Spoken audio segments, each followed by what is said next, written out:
Futures trading involves risk and is not suitable for all investors. Content provided in this segment is meant for educational purposes and is not a solicitation to buy or sell commodities. Hello and welcome to another edition of the Grain Feed brought to you by EverAg. This is your weekly news feed for all things grain and all things feed. Each week we bring you updates on the markets with unique perspectives from an amazing team of analysts with the intention of helping dairy and livestock producers manage your risk. I'm your host, Jim Matthews, reporting from Chicago on it's still a very nice fall morning. It's early November. We have no real complaints weather-wise here. It got a little rainy over the past couple of days, but I'll take 50s with some rain in that early November as opposed to that cold November rain. Shout out Guns N' Roses, Jake. Jake, any comments on Guns N' Roses before we keep going? No, I'm more of a Taylor Swift guy myself. Oh, the audience knows, Jake. And maybe that's a nice intro to you, Director of Feed Foundations, Mr. Jake. Welcome to the jungle, Kingsley. How are we today? Doing pretty good. Doing all right. Adjusting to the time change. Sure. Doing all right. Adjusting to the time change, that's right. For folks, maybe we're just in Arizona, I guess, should note that the rest of us all moved an hour back, right? It's spring forward with the clocks, fall back. And then, Jake, as you know, daylight savings time actually ended. So we're back on standard time, Jake. I do know that now. Okay, good. All right, just clarifying. You've made the adjustment. You've made the adjustment home, right? But it's important for the viewers to know as we now timestamp the broadcast, courtesy of Paige. It is Wednesday morning. We usually record Thursday. It's Wednesday morning. It's also about 11:30 a.m. on Wednesday, 11:30 a.m. Chicago time. So we're switching it up a little bit. Just for this week, right? We had daylight savings. We got a few things going on. ADPI is here in Chicago this week. So looking forward to seeing a lot of our friends and contacts and clients throughout the industry here in Chicago at ADPI. So very excited to see everybody. Let's just hit the markets real quick. We've got Dees corn is up about 4 or 5 cents here this morning. Interesting, and we'll get to the election here shortly, but interesting trade so far for corn. It did pull back a bit overnight and is now back up a nickel on the day. So green for corn across the screen here. March is also up 5. So it's at 437 this morning, and March will more so become our lead contract here as we move through the next few weeks. We do have Novi beans, and Jan beans are steady. Jan beans are sitting right at $10 as we record this morning, and we have December meal, that really not as stubborn little byproduct, is still trading just under $300 per ton. So it's down about $2 per ton at the moment. It's trading closer to $297. So we have not really been able to truly pull the floor or the rug out from under this thing. We're maintaining a just under $300 per ton, but it's holding somewhat steadily there. And I think we're seeing a lot of folks step in and own either physical and or step into pricing and hedges at those levels as well. But Jake, it's you and me today. We have a special recording of the grain feed today because there is a lot to chat about. We want to focus on our markets here. We had a great dairy episode last week with Phil Plourde. Things got a little spooky with Halloween last week. So if you missed that episode, please tune back in. It could arguably still be pretty creepy. Today, we've got some mustaches going, some interesting facial hair choices as we head into the month of November. That's up to the viewers to decide, and maybe there'll be a quick poll. Whether does the mustache stay or go? Does the mustache stay or go? Jake, you've expressed some very positive feedback for it. You seem to like it. That's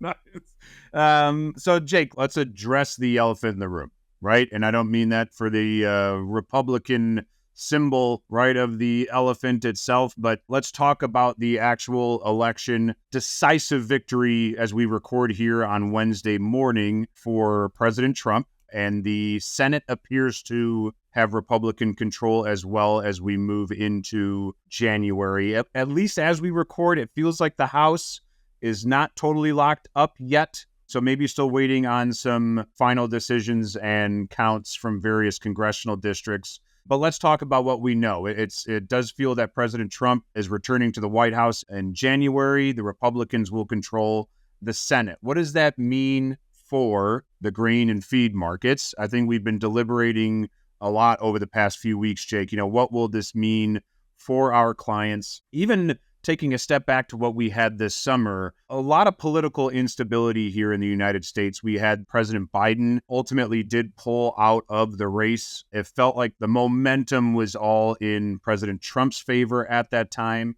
We kind of saw the markets play that a little bit too. We saw the dollar at or near its highs at the moment. We saw the commodity markets were at or near, their 4-year lows. Stock markets were running up. And we talked about it on this show as well. There was talk of that Trump trade, right? Maybe commodities under some pressure, the U.S. dollar being stronger, the stock market being stronger, a couple other alternative asset classes, Bitcoin, right? Cryptocurrencies, all that jazz rallying as well. Kamala Harris then became the clear candidate for the Democratic Party. And then things started to tighten up poll-wise. And it's been more of a, hey, it's hard to tell who's going to come in and win this thing. But we thought, Jake, that if there was a decisive Republican victory, let's say, that Trump trade, if you will, would kind of come back into play. Commodities would come under pressure, and we'll continue to focus on our markets here. We thought that the global markets would see a Trump victory as another trade war, coming into play, right? That's what we saw in his first term. He was inaugurated in 2017. It took a year or so to really start ramping up a lot of those tariffs. China and other folks in the international community retaliated. We saw a huge decrease in bulk commodity exports here out of the United States. Corn pricing down, bean pricing down, end users of feed, perhaps not a bad thing from that regard. And I think we were kind of speculating as Trump 2.0 were to kick off, would the same thing happen for commodities this time? Jake, as we wake up this morning and record today, corn's back up a nickel, right? So corn's kind of shrugging off the idea of that trade at the moment. And we do have meal still down, a couple bucks as we trade it. But Jake, what are your thoughts on this as we now move forward, into the remainder of calendar year 24 and then have a change of the guard here as we enter 2025?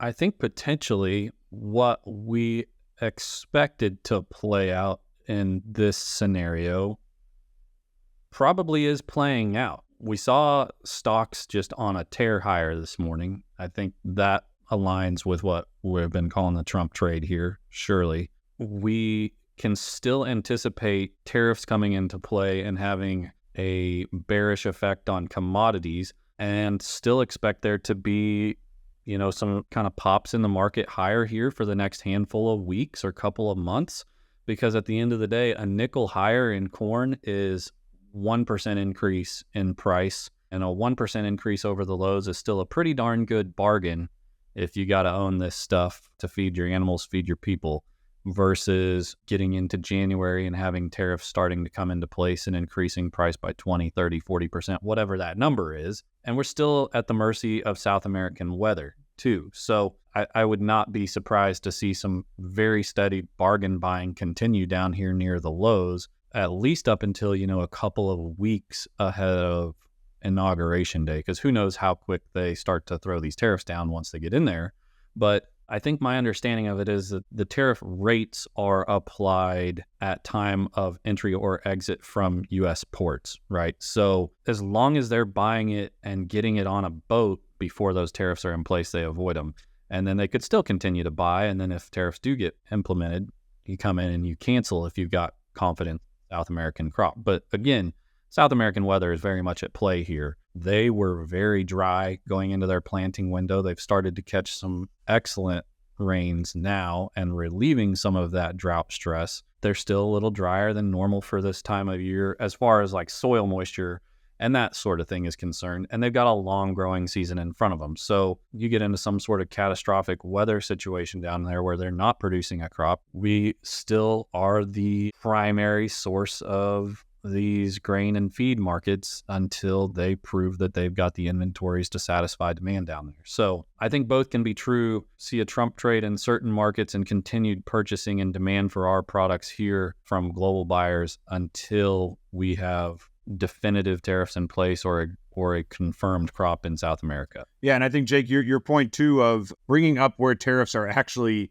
hitting the buyer of that commodity. It's important to note that we look back on President Trump's first term. We started ramping up a lot of tariffs in terms of what we bring in to the United States, right, from China and other export markets. It's that retaliation, I think, that is a larger concern of the Chinese and other buyers to put their own import tariffs on commodities coming from the United States, right? That's where the trade war is, that almost, back and forth of, we make it more difficult for our buyers here domestically to bring in a foreign product. I guess the other party in that partnership, we keep focusing on China here specifically, they retaliate, right, with their own tariffs and make it more difficult for their importers to buy our stuff that we are selling them. So that's a really good point on your part, because it does ultimately depend on that retaliation. I think that's what the market is envisioning. As you pointed out, Jake, we've had a pretty serious run-up in export sales out of the U.S. to both China and Mexico, really over the last 4, 5, 6 weeks now. It's been a very substantial run. And we've talked about this with a lot of the folks we talk to on a regular basis. Yes, were we very close to or at the 4-year lows in futures? Confirmed.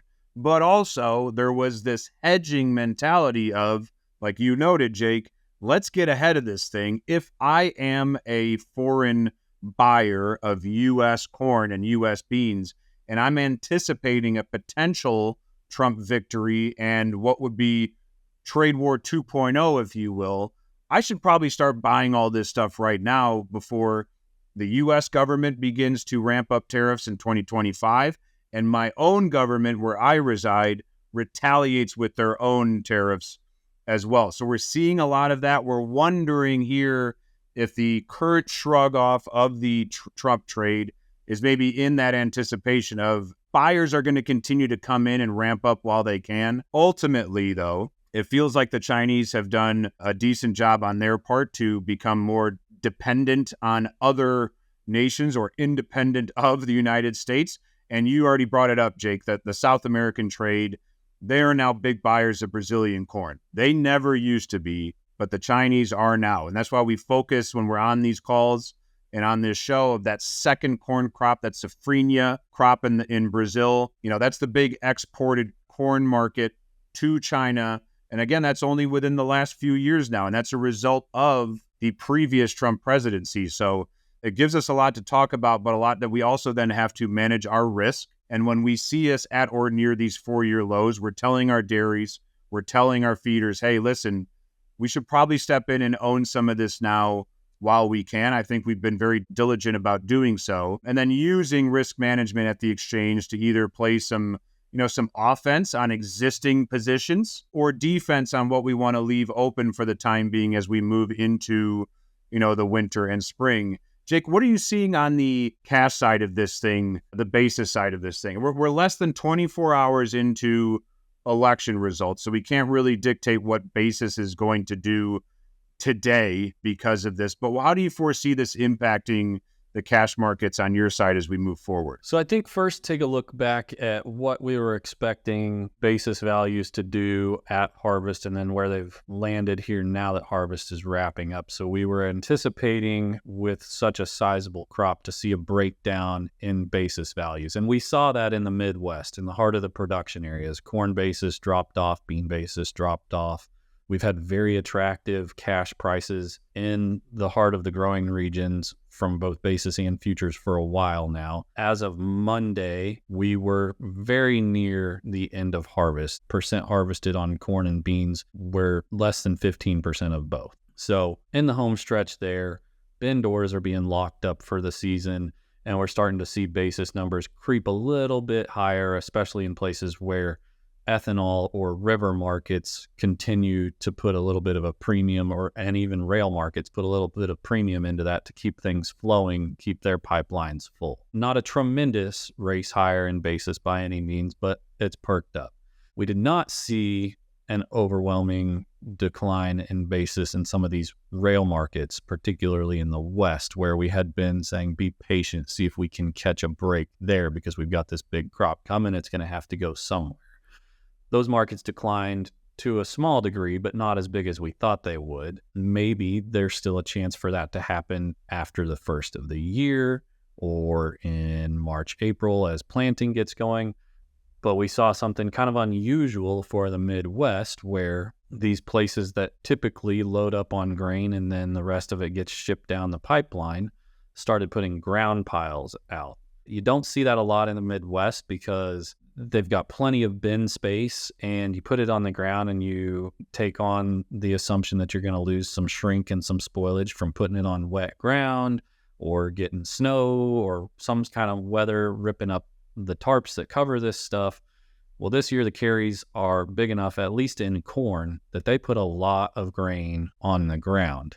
And if you look at the spread between the December and March corn futures, that thing spent a lot of time somewhere between 12 and 15 cents carry, but there was a 45-day stretch where you could get 18 or 19 cents for it. And then you apply a basis spread to help carry that, and it made a lot of sense for folks to put a lot of grain on the ground and still be profitable, even dealing with some shrink and some spoilage loss there. So there's a lot of grain still pent up in the Midwest that would have normally moved. So that's going to have to go somewhere at some point. I think we have to answer the question of what do exports do over the course of the next 90 days and 6 months, especially after you get into the first of the year and a new administration putting new tariffs in place and that sort of thing. That will kind of shape this thing. So there is potential that you see this stuff start to flush out into the rail system and affect basis at these destination markets in a bit more of a delayed scenario, I guess.